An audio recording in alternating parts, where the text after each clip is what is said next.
your very being exists for the person who confessed you. Yeah. No matter what your life was beforehand, it does not matter anymore. Yeah. You can undo a bewitching. You can't undo a confession. And that is why witches are such jealous bitches. I was going to say cunts, but it rhymed better. You went for the rhyme. You know what? I can respect that, JD. Points. You get more points. It was in the notes, too. And the other thing about her power is that it works on all humans, except Dark and Raw. He is protected by the magical Orden because he put the boxes in play. So that serves as some kind of weird shield that he alone can use. He's protected against everything. Yeah, the sword can't fuck him up. Kahlan can't fuck him up. Fuck you, Orden. He's just killing kids and holding boxes. Killing kids and holding boxes. Like a G. Oh, he's such a bad dude. So Kahlan also explains that she confessed Shar before she died because she was alone and in pain from being away. And like the confession took away that pain and replaced it with love. So it's not like always a bad thing, even though Kahlan doesn't like to do it. You can use it as a mercy. Yeah. But then again, there are such things as mercy killings too. Still not a great thing, but like a noble thing. Depending. Yeah. Well, I mean, and it goes into that a little bit too. Like, Kahlan is used to confess people. So at the very least, they can have the truth, which is a good and noble thing. But there has to be done an ugly deed to get to it, which is taking these people for who they are. Right. Dirty deed. You think Kahlan likes AC/DC? I hope she does.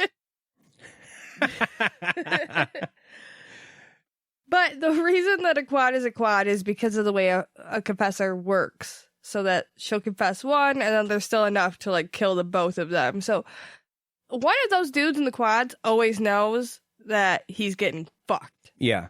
You're going to be the one to either get touched and then you're dead, or you're going to be the one that the touched guy gets, and then you're dead for sure. I would imagine the strategy is try not to get touched no matter what. Yeah, be the furthest away. It would make sense if you're going after a confessor to have something like a pike or an extended battle axe or maybe even a war hammer, something like that, so you could have a good 6 feet between you and whatever you're trying to hit. Yeah. You would not want something short, like a knife, going after a confessor. It would almost make sense to have a designated person be like, no, you've been chosen to be the one who's going to, like, go in first. Carl. Yeah. Carl, get up here. Yeah. You're going first, okay, buddy? Yeah. I know you were nervous in training, but you're going to be fine, okay? You just charge the fuck in first. Carl's the smallest guy. Yeah. That's why they chose him. He's a weak little bitch, so they can, like, cut him down real quick. They just get rid of him easiest. Yeah. Like, that would almost make more sense and be like, it's a noble thing. You're, like, sacrificing for the country. Fuck yeah. But also, then you're, like, admitting that one of you is for sure going to be hit instead of just going in and being like, no, fuck that. Well, I think that might not be necessarily hidden from them because Kahlan says this is the most economical way to use the soldiers. They're planning on losing soldiers then. Yeah. This is the way the least amount of soldiers die at once. I just don't know, like, per quad, would you decide I'm one person going in, or would you say, no, everyone's going to try their best to take her down? Because that makes more sense than choosing one person to go down every time. I think there should be a plan in place. I think they should attack all at once because that has the highest chance of overwhelming their target. But I think each of them probably should have a specific strength and or a different weapon of some kind, and they should each know each other very, very well. So that, like we said, if Carl gets hit, and I know Carl has a strong sword game, Bill, who has the pike, needs to take him out. Yeah. Because the other guys who have a hammer and a knife aren't going to be able to... I'm just making up weapons as I go, but you know what I'm saying. Into a clue box. Yeah. But then he has to take him out. But if the other guy with the hammer goes, anybody could get him. They just need to know that going in. They have to have a series of very uncomfortable conversations. Like, all right, if Bill gets it, Steve kills Bill. If Carl gets it, Bill kills Carl. Yeah. And they have to have a plan going in. Well, I mean, generally, there's probably not going to be a weak one anyways, because they are Daharan soldiers. So that's like true. Beefcakes all the way. Except that one guy. I just love to see him. Hurry the fuck up. What are you doing? Fucking Chet. Chet. This does bring to light the fact that the guy that Richard killed in the Boundary, his first kill with the sword, not his first kill, he was a murderer before that, don't forget. Kicked the dude off the cliff who died from the fall, right. Not from Richard. Was and not... That's murderer math. Right. But the guy in the Boundary, he didn't have to kill. Kahlan totally could have handled that all on her own, so he gets to be a little mad about that again. Yeah, and I mean, he's got to feel weird about that because he just spent time arguing with spirits from the underworld about his justification for killing that dude. And when it comes down to it, he was wrong. Yeah, when it comes down to it, Kahlan was sitting in the corner of that room going, oh, they have a point, though. Oh, shit. You play this right, Richard. Don't fuck it up now, dude. But there had to have been a moment where he turned and looked at her and be like, what the... Yeah. Come on! Yeah, I mean, I would definitely be mad. Like, I literally was arguing with dead people about this. So that's cool. Do you know what helps me when I'm kind of mad sometimes? What's that, JD? A beer. Taking a break with a beer. Okay. Well, what are we drinking tonight? So tonight we're drinking Rascal Cherry Porter from North Peak Brewing Company. It's brewed up north. There's a cute little raccoon on there. He's holding a beer bottle. It says roasted, dark, and smooth. Ale with cherries and raw sugar added. And the hops in it are Fuggles. Fuggles? Fuggles. And Willamette. There's a whole bunch of sugar and something called Fuggles in there. You guys should try it. All right, let's see here. That's pretty good. Yeah, I like that. It's not very cherry forward, I want to say. Traverse City does this weird thing where if you want sweet shit from Traverse City, you got to go wine. If you try to get sweet beer up there, it's not going to be great. You should go for the darker beers. And they're going to be good dark beers, but you just have to know they're not going to be like dessert. Yeah, there's definitely a tartness, but there's a maltiness, and I do like it. Like, I'm not saying it's bad. It's just when you think, ooh, cherry beer, it's not that. No, but I wish I could get a good cherry beer from up there, because I bet you if they did one, they would knock it out of the park, but I feel like all their focus is on the wines and the dark beer. They're just like, we don't need sweet fruit beer up there, because they have wine. They have wine everywhere. The sweet stuff is that. Yeah. Well, maybe we could do an extra podcast or two on it when we go up there this summer. Hopefully. As long as, hey, we're not going to delve too deep into that. That's depressing. Yeah, we are going to get a refill. And we'll be back right after this.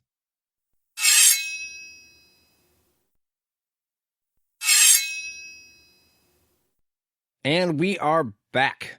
And Kahlan is just kind of explaining how she's a boss bitch. NBD. No big deal. Her power needs time to recover after being used. It's different for each confessor. Some of them, it takes them a day. Some of them, it takes them a week to, regain their strength. Kahlan is like a couple of hours. Yeah, I loved how she spent all this time explaining how long it took everyone else and then, slid in 2 hours. Yeah. How long does it take you? Oh, me? 10 minutes. I just need to eat some jerky and take a nap. I'm fine. Right. Eat jerky, take a nap. I'd really like 3 hours to play video games, and then I'm good. Then I'm good. After 2 bags of Doritos and maybe a beer. Anyways. But because her, regenerative time is so short, she's the mother confessor. Yeah, because she's stronger than, like, all the other ones. And also, she's the last one. Right. All the other ones have been killed, which is why it's so important that Kahlan survived this. Right. And she's the last confessor because they all got killed by Rawl after they uncovered his scheming by confessing people. Yes, his fuckery. Right. So he's like, we should probably take care of that. Get rid of them. Yeah. Yeah.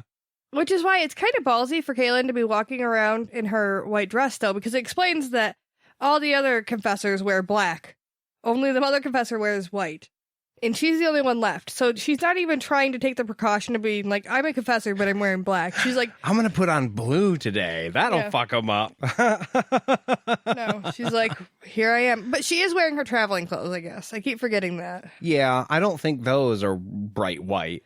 Right. But when Richard initially saw her, she was in her dress. Yeah, she was just like blazing her way through the forest. Right, she just had like traveling boots on.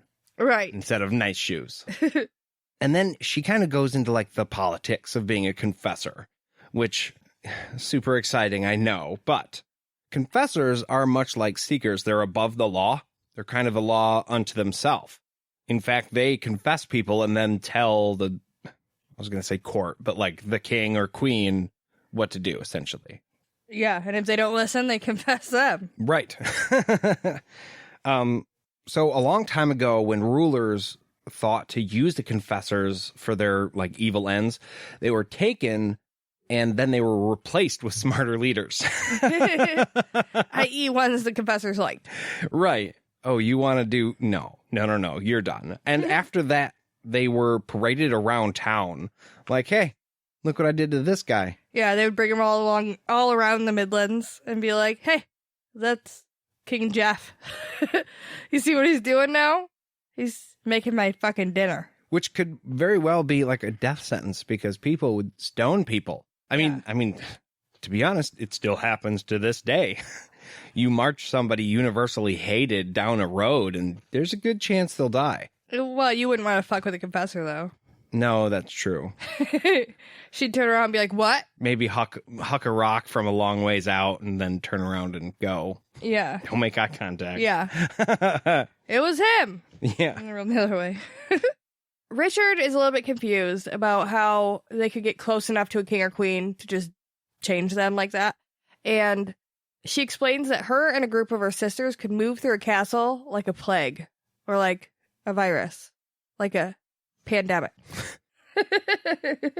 That was a good one, baby. I was like, wait. Oh, no, it doesn't say that in the book today. This is why no land is closed off to confessors. Like right now, lands are being closed off to people because like pandemics. So yeah, well, yeah. Irony. Anyways. It is a little bit confusing though to me because if you're going through a castle with like a group of you and like each one of you, as you confess somebody throughout the castle, is getting weak and becoming a liability, I feel like that's not super effective. Oh, you mean like after Kahlan uses her power and then she's weak? Yeah, like, she becomes a liability. Yeah, each of the if you're going through a castle with a band of your sisters, confessing people as you go to get closer and closer to the king, each one of your sisters is a liability after they do that, technically. Unless you each still have your wizards. Right. Well, I was going to say, and they go through the castle changing guards. So you get to the guy on the outer wall. Boom. He's your buddy. Now he's rolling with you. And then you get to the guy on the inner wall. Now you got two buddies. You know what I mean? And they run protection for you one by one. Each of your confessors becomes weak because they use their power, but then you have another guard until you get to the inner wall where you're like the soldiers that specifically surround Dark and Rawl, and you're getting an elite-ass soldier, and you take him, that's the last guy. But now you have like 10, 15 guards with 10, 15 confessors. You'd probably save Kahlan to be the last one. Except, I mean, you can't do it to Dark and Rawl, per se, because of the boxes. But, you know, another king, then you use your strongest confessor last. And once that's done, I feel like, who's going to fight you? You just took over. Yeah, you're right. They got the king. The hardest guy to get. They got him. You fucking listen to them. Now we could all take a nap. Yeah.